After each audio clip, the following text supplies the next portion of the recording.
Okay, Christopher Thunder here. We're in my car with the non-spillable lead acid battery.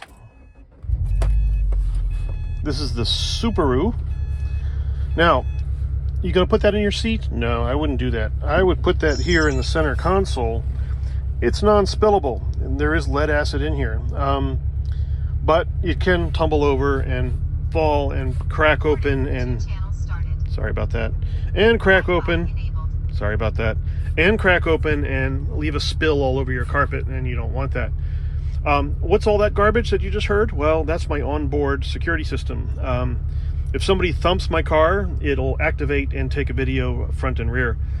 Yeah, it's pretty cool. Some road rager road raged me the other week, so I went to the police and showed them the video, and now all I gotta do is track down the person, which I'm gonna do this week. Yeah, I know where they live.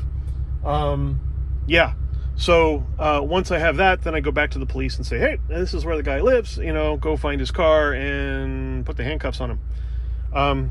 Thanks for watching. Bye-bye.